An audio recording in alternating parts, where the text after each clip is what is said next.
Baik, bismillahirrahmanirrahim. Assalamualaikum warahmatullahi wabarakatuh dan salam sejahtera kepada pelajar-pelajar tingkatan 4 UiTM, Program Vocational Menengah Atas Sekolah Menengah Kebahasaan Taman Selasih.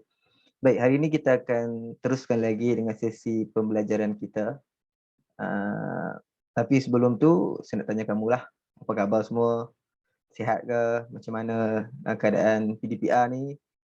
Saya harap kamu masih lagi bersemangat lah. Kerana kita ada beberapa minggu lagi untuk kita kembali untuk pembelajaran secara bersemuka yang mana saya yakin dan juga pasti kamu sangat-sangat teruja untuk kembali ke sekolah untuk kita lakukan sesi pembelajaran secara bersemuka. Okey, sebelum kita mulakan kelas kita pada hari ini, kita akan mulakan dengan bacaan doa. Saya akan bacakan doa, kemudian kamu aminkan. Semoga pembelajaran kita pada hari ini mendapat rahmat dan berkat daripada Allah Subhanahu Wa Taala. Bismillahirrahmanirrahim. Alhamdulillahirabbil alamin wassalatu wassalamu ala asyrafil anbiya'i wal mursalin wa ala alihi washabbihi ajma'in. Allahumma iftah alaina hikmataka wanshur alaina min khazain rahmatika ya arhamar rahimin. Rabbana shrah lana sudurana wa yassir lana umurana wahlul 'uqdatam min alsinatina yafqahu aqwalana. Ya Allah Tuhan kami, Kau berkatilah apa yang kami pelajari pada hari ini dan jadikanlah ia satu benda yang bermanfaat kepada diri kami untuk agama, bangsa dan juga negara. Sallallahu alaihi sayyidina Muhammad wa ala alihi washabihi wa baraka wasallam. Alhamdulillahirabbil alamin. Amin. Okey. Jadi kita akan mulakan kelas kita pada hari ini. Sebelum tu saya nak kamu tengok gambar yang saya tunjukkan ni. Ini gambar apa? Ya betul. Saya tahu dari tadi kamu dah terbayang-bayang ini gambar apa. Ini adalah kereta manual. Ini adalah gearbox kereta manual. Apakah fungsi gearbox? Apakah perbezaan antara gearbox kereta manual dan juga gearbox kereta auto? Ya, betul. Saya tahu dalam fikiran kamu akan bayangkan gearbox kereta manual ini adalah satu gearbox yang mana kita boleh kawal, kita boleh memilih untuk guna ataupun tidak ataupun mengawal tahap kelajuannya. Berbeza dengan automatik. Bila gear automatik, gear itu akan memilih mengikut kesesuaian pemanduan kita. Okey. Berkenaan dengan gearbox kenderaan ini, ia adalah berkait rapat dengan apa yang akan kita pelajari pada hari ini. Kita tidak akan mempelajari tentang kereta ini. Kita akan belajar tentang manual juga, tapi adalah litar kawalan manual. Okey. Okey, kita tengok slide seterusnya. Okey. Saya perkenalkan sekali lagi, saya Cikgu Daniel, adalah guru praktikal di SMK Taman Selasih. Saya tahu kamu semua dah kenal, setiap minggu kita berjumpa. Okey. Ini adalah tajuk kita pada hari ini, iaitu sistem kawalan manual. Sistem kawalan ini dia terbagi kepada dua, ada manual dan juga ada automatik. Tapi hari ini kita akan sentuh berkenaan dengan sistem kawalan manual. Kamu tengok objektif yang kita akan dapat pada akhir pembelajaran nanti, anda semua boleh mengenali peralatan dalam sistem kawalan secara manual. Itulah yang saya nak kamu capai pada hari ini. Okey? Okey, kita pergi yang pertama. Komponen yang pertama adalah fuse. Fuse ini adalah sebuah komponen yang bertujuan untuk melindungi litar atau peralatan elektrik daripada arus yang berlebihan. Okey, tujuan fuse setiap komponen elektrik dekat palang 3 pin tu ada fuse. Fuse ni guna dia untuk, tu saya dah cerita tadi tentang tujuan penggunaan dia. Fungsi dia adalah untuk melindungi litar, nak selamatkan litar ni ataupun komponen-komponen elektrik, peralatan-peralatan elektrik daripada arus yang berlebihan. Okey, fuse ni macam mana dia buat kerja? Dia akan memutuskan aliran arus elektrik sekiranya arus tu terlalu tinggi. Kan kita tengok setiap alatan elektrik dia ada arus-arus limit dia, arus-arus takat dia. Tapi bila mana aliran arus tu lebih dan datang tinggi, maknanya fuse ini akan bekerja untuk melindungi litar tu daripada dilalui oleh arus yang tinggi dengan memutuskannya lah, memutuskan arus yang berlebihan. Okey, fuse ni dia ada dua jenis.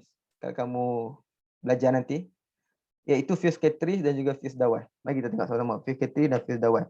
Okey, nampak gambar sebelah kiri itu adalah fuse cartridge dan bawah dia tu rajah 8.1 tu adalah belahan. Kita kata apa? Gambaran dalaman fuse cartridge. Itu dia. Belah kanan tu adalah fuse dawai. Kamu nak kenal dia senangnya. Fuse cartridge ni dia berbentuk macam bujur. Dia berbentuk macam seolah-olah sebuah bekas berbentuk bujur lah kita tengok tu. Kalau tengok keratan rentas dekat bawah tu, kita tengok dalam tu dia ada bahagian-bahagian dia. Kan kita tengok fuse dawai tu, dia ada dawai. Nampak dekat bahagian atas tu gambaran dia itu adalah secara luaran, yang dekat bawah dia tu adalah keratan rentas dia, bahagian dalam dia. Kamu kena kenal ni sebab selalunya soalan dia akan tanya mana satu adalah fuse K3, mana satu adalah fuse dawai, macam itulah. Okey, faham Fuse ni mudah Okey, kita teruskan. Yang kedua adalah switch. Switch. Apa fungsi switch? Switch digunakan untuk memutuskan dan juga menyambungkan litar. Guna switch ni adalah litar, dia berada di tengah-tengah litar, dia guna untuk menyambungkan litar supaya arus boleh mengalir dan juga memutuskan litar supaya arus tidak dapat mengalir. Okey, terdapat beberapa jenis switch yang biasanya digunakan lah. Antaranya adalah switch bilah, switch gelangsar, switch toggle, switch punat tekan dan juga switch putar. Mari kita tengok sama-sama bentuk-bentuk switch ni supaya kamu tahu. Okey, nampak ada 5 gambar. Yang mana saya ambil daripada buku teks kamu. Okey, tengok gambar switch bilah, switch gelangsar, switch toggle, switch punat tekan dan switch putar. Semua ni kamu kena biasakan. Bila kamu kenal, ini adalah bentuk switch, ini adalah switch dan kamu kena ada gambaran apa fungsi switch. Itu ya. Okey, ingatlah gambar ni. Kalau saya nak kamu lukis dalam buku nota kamu secara lakaran supaya kamu lebih ingat nama-nama setiap switch ini. Okey, kita pergi yang komponen seterusnya adalah laras suhu ataupun dalam bahasa Inggerisnya adalah thermostat. Okey, apa tujuan laras suhu ni sebenarnya? Laras suhu ni adalah bertujuan untuk mengawal suhu yang dikehendaki. Okey, kalau kita nak macam kita bidang penyelamat udara, kita nak suhu dalam bilik tu adalah 26 darjah Celsius. Macam mana kita nak kawal? Kita akan gunakan laras suhu. Okey, sebagai contoh dalam 1 liter elektrik aircon penyelamat udara, jika suhu bilik tu dia menurun sampai ke paras yang kita pilih, kat remote tu kita pilih, maka switch laras suhu ni akan terbuka. Switch kan kita belajar tadi, switch ni boleh terbuka dan tertutup. Bila switch itu buka, maksudnya tiada arus yang mengalir. Okey. Switch laras suhu akan terbuka dan menyebabkan pemampat berhenti. Kompresor ni akan berhenti, stop buat kerja. Sungguh pun demikian, motor kipas masih lagi berfungsi. Itu fungsi laras suhu. Sebab kalau motor kipas dah tak berfungsi, memang aircon tu tak hidup lah. Jadi dia akan secara tidak langsung dia akan menjimatkan elektrik lah, sebab pemampat berhenti. Pemampat ni yang menggunakan tenaga yang banyak, menggunakan arus elektrik yang banyak. Jadi bila kita gunakan laras suhu ini, dia menyebabkan pemampat berhenti dan motor kipas masih lagi berfungsi. Itu guna dia laras suhu thermostat. Okey, kita tengok gambar dia. Okey, ini gambar. Ini contoh laras suhu dalam peti sejuk. Kalau kamu tengok peti sejuk buka tu, nampaklah dia punya, kita boleh laraskan suhu yang kita kehendaki. Okey. Kita pergi ke komponen seterusnya iaitu penyentuh magnet, contactor. Okey. Penyentuh magnet ni adalah satu switch mekanikal yang mana ianya dikendalikan oleh elektromagnet, kuasa magnet. Arus yang mengalir ke dalam gelung menghasilkan urat daya magnet yang akan menarik anchor supaya bergerak dari keadaan membuka dan menutup. Maksud kata dia menggunakan tenaga magnet untuk tarikkan anchor tu supaya daripada keadaan membuka kepada keadaan menutup. Okey, sesentuh-sesentuh switch seperti sesentuh sedia buka, normally open, dan juga sesentuh sedia tutup, normally close, akan disambungkan secara mekanikal ke anchor. Dia akan gabungkan, dia akan sambung kepada anchor guna kabel wire. Supaya apa? Apabila anchor ni bergerak, sesentuh ni akan ikut sekali bergerak. Tapi dalam keadaan berlawan. Faham? Kalau kamu tak faham, kamu takkan dapat gambaran lagi. Nanti bila kamu dah boleh bersemuka nanti, cikgu kamu akan tunjuk komponen penyentuh magnet ni, dan kat situ kamu akan faham macam mana komponen ni berfungsi. Sekarang ni kita cuma faham fungsi dia adalah dia menghasilkan urat daya magnet yang akan menarik anchor supaya bergerak dari keadaan membuka kepada menutup. Itu kamu kena ingat dia punya fungsi. Okey, ini gambar dia, gambar sesentuh contactor. Dia gambar dia lebih kurang dengan relay, overload relay, beban lampau. Tapi kamu kena bezakan, kamu akan nampak perbezaan dia. Kita tengok geganti overload relay, kita akan tengok nanti. Okey, sekarang kita akan masuk ke bahagian geganti. Ada 3 geganti yang kita akan belajar hari ini, iaitu geganti beban lampau, overload relay, geganti permulaan motor starter relay, dan juga geganti lewat masa, timer relay. Okey, kita pergi yang pertama. Geganti beban lampau. Okey, ini gambar yang saya cakap sama dengan sesentuh tadi kan. Dia ada beza, tapi kalau kamu dapat faham betul-betul bentuk dia, kamu akan tahu ada perbezaan. Okey, geganti beban lampau, overload relay. Apa tujuan dia? Geganti beban lampau ni dia gunakan untuk memutuskan litar apabila terjadi lebihan arus. Okey, tujuan overload relay ni, bila ada arus yang berlebihan daripada apa yang kita kehendaki, dia akan putuskan terus litar tu. Itu tujuan overload relay. Dianya bertujuan untuk melindungi motor ataupun peralatan lain daripada rosak. Sebelum arus berlebihan masuk ke dalam litar, akan mengganggu komponen-komponen yang tak boleh nak tampung arus yang kuat. Akan jadi shock lah dan sebagainya. Jadi bila ada thermal overload relay ni, dia akan putuskan. Dia akan putuskan litar terus, jadi arus tu tak boleh masuk. Itu adalah fungsi overload relay.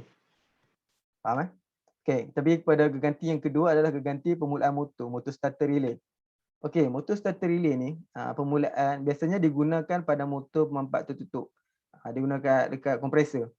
Dia tujuan dia adalah untuk menyambungkan bekalan AU. AU ni arus ulang alik ke belitan permulaan starting dan memutuskannya apabila motor mencapai 75% daripada pusingan penuh. Bila dia takkan putuskan sehingga penuh tak. Dia menghampiri penuh 75% daripada pusingan penuh dia akan putus. Itu tujuan dia. Kira dia untuk hidupkan kan kita ada belajar pakai pasal motor common, starting, running kan. Kamu kena ingat balik, nanti kamu tengok balik bahagian motor CSR tu, common, starting, running. Ini adalah tujuannya. Nak sambungkan bekalan tu dan dia putuskan sekiranya dia dah sampai 75% daripada pusingan penuh. Okey, kita pergi ke ganti yang terakhir adalah ganti lewat masa. Timer relay. Okey, apa fungsi timer relay ni? Kalau kita tengok pun kita tahu nampak jam kan. Ganti lewat masa adalah untuk melewatkan permulaan kendalian sesuatu motor dengan melaraskan kepada masa yang dikehendaki. Okey, kita boleh set timing. Kita nak set beberapa saat, lepas 5 saat baru lepaskan arus. Maksud kata dia tahan, dia hold arus tu. Selepas kita setting, contoh 10 saat baru dia akan lepaskan arus. Itu guna timer relay. Okey. Nanti kamu akan belajar, kamu akan ada projek untuk kamu buat litar kawalan motor dan kamu akan nampak fungsi sebenar timer relay ni dan juga komponen-komponen lain. Okey. Ini adalah ringkasan apa yang kita belajar hari ini. Terdapat 5 tajuk besar lah. Saya ulang balik, kita ada fuse, ada 2 fuse, ingat balik fuse dawai, fuse cartridge, bentuk fuse dawai macam mana, bentuk fuse cartridge macam mana. Kita pergi kepada switch, switch ada 5, switch gelangsa macam mana bentuk dia, switch toggle, switch bilah, switch putar, switch punat tekan. Ingat balik gambar-gambar dia, bentuk-bentuk dia, apa fungsi switch. Ingat balik. Yang ketiga kita belajar penyentuh magnet contactor. Ingat balik fungsi dia apa, keadaan macam mana. Sini kita belajar ganti relay. Ada 3 tadi, kita tengok yang gambar. Ada ganti beban lampau, ada ganti permulaan motor, ada ganti lewat masa, dan yang terakhir kita belajar tentang laras suhu, termostat. Jadi saya nak kamu ingat ke semua 5 komponen yang kita belajar hari ini dan kamu faham apa fungsi setiap satu komponen ini. Okey, untuk tegasan pada hari ini. Mudah saja tulisan pada hari ini. Para pelajar diminta untuk membuat nota mengenai kefahaman kandungan pembelajaran kita pada hari ini. Apa yang kamu faham daripada slide yang saya berikan dan juga video penerangan yang saya terangkan tadi, kamu buat nota. Gambar tu saya nak kamu lukis. Lukislah secara lakaran. Siapa yang tak ada printer untuk print, saya nak kamu lukis. Sekiranya kamu lukis, bila mana kamu lukis satu gambar ni, dia akan mempercepatkan ingatan kamu. Jadi kamu akan ingat sebab kamu yang pernah lukis. Tak cantik pun tak apa, tak ada markah pun. Yang penting kamu ingat apa yang kamu buat. Seterusnya bila kamu dah buat nota tu, kamu jawab soalan pengukuhan yang telah saya sediakan dalam link Google Form. Soalannya mudah. Kalau kamu betul-betul tengok video ni dan kamu baca slide nota tu, insya-Allah kamu boleh betul semua markah. Okey? Jadi itu saja untuk hari ini. Sekian, terima kasih. Tapi sebelum tu kita tengok ada satu kata-kata semangat yang boleh kamu pegang untuk kamu berjaya. Kata-kata semangat ni berbunyi, usaha tidak akan mengkhianati kejayaan.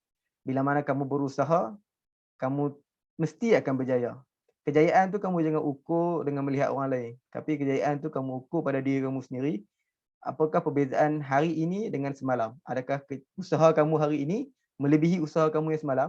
Sekiranya usaha kamu hari ini lebih pada usaha kamu semalam, yakinlah kejayaan kamu hari ini lebih baik daripada kejayaan kamu semalam. Jadi itu saja daripada saya. Segala salah dan silap saya mohon maaf. Sekiranya ada masalah, kamu boleh hubungi saya, PM saya ataupun tanya cikgu-cikgu kamu yang lebih mahir, yang lebih hebat tentang tajuk yang kita pelajari pada hari ini. Jadi itu saja daripada saya. Wabillahi taufiq wal hidayah. Assalamualaikum warahmatullahi wabarakatuh. Assalamualaikum warahmatullahi wabarakatuh.